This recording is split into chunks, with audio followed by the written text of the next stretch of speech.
Yeah. So are you from down that way? I'm like from technically like right out of Memphis. I'm from Bolivar, Tennessee, actually. But then I did a lot of growing up in Canton and Bolivar, Ohio. I felt kind of like isolated, like in music, being like back in Ohio, because I didn't have any like friends here that did music. I had a hard time like figuring out how to get plugged in. So he was like, well, he goes, you need to check out REALGREY Records, and he goes, and you need to come to a Bring Your Song. Was there anything that stood out to you your first time through?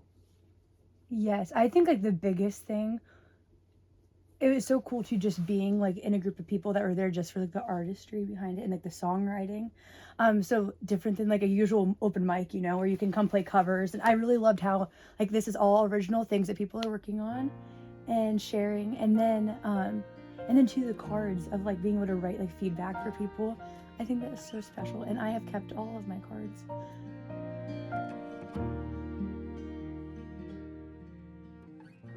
Good at like filling the cracks, so when the song is done then the bass kind of takes over, so I could kind of mimic that, Like go off of that. I think that sounds good but to I don't me. know if you want the bass to be present there Or what?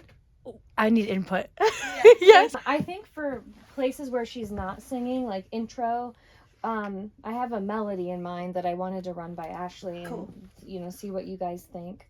And then I thought more of like like you said, like a harmonizing chord maybe in the chorus. Okay. Like Yep. something longer. Sure. Like a pad. Yeah. You got it. It's like not a moving melody. It's more of just like a stable, it's like a pedal, is what they would call it, classical. What did you just whisper about? I said I have to remember my own song. What have these 8 years taught you about process? Is there anything that feels like home to you when you're getting started with a song? That's a good question. Well, first of all, I think it's taught me a lot of patience, because there were times I wanted to smash my guitar against the wall and like, never mind, I don't want to do this anymore. And not that I'm a great guitar player, but I'm thankful that I kept up with it. And I think, like I said, it brought me like opportunities and just being able to do more with music, connect with more like people through music. So I'm so thankful for it. I got into like journaling every day. So I think like being able to like put pen to paper and write down like all your thoughts, and even if it's just like as simple as me writing down like a few things I'm thankful for, or just like about the day, like getting all of that down has given me like ideas of what to write about, or writing down conversations Oh, that's interesting. that I've had with people, or someone says something like, oh, like that just really stuck with me. I write a lot from like my own life, or like I said, inspiration of like pulling from other people's.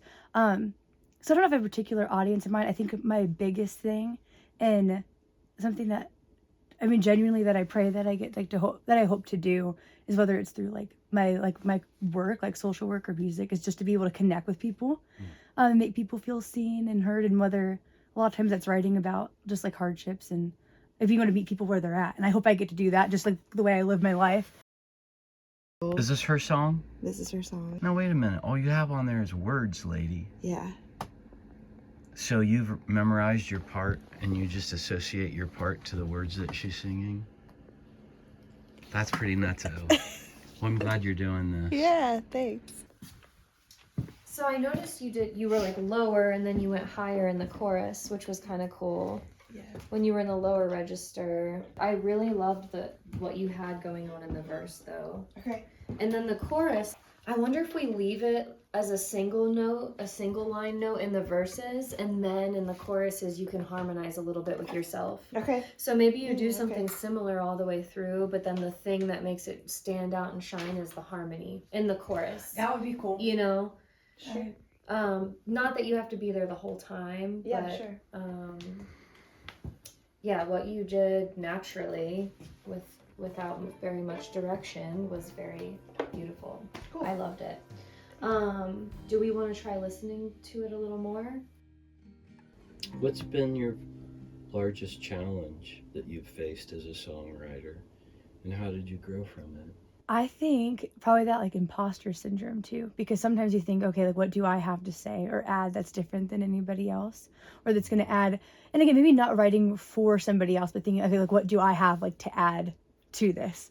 And I think trying to trying to get that out of my head, because a lot of experiences like are universal experiences. But I think that's how you connect with people. And maybe I'm putting words to it in a way that nobody else has before. Maybe it's similar, but that doesn't matter.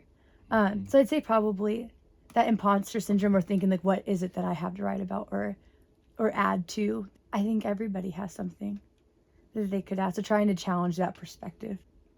If it gets no bigger than like what it's been, I feel like I've gotten to live that out, which is awesome. Being able to perform like in Nashville, being able to write, like release a song, those were always dreams that I wasn't sure like how I was going to see those through, just because I didn't, you know, grow up around that or have a strong community, and that's something that I've had to find, or I believe like that God sent to me. And so I'm so thankful for that. And I hope it's always a part of my life. I hope that it gets bigger. I hope that I get to make some sort of like living from doing music. But if it never does, I think it'll always be a part of me.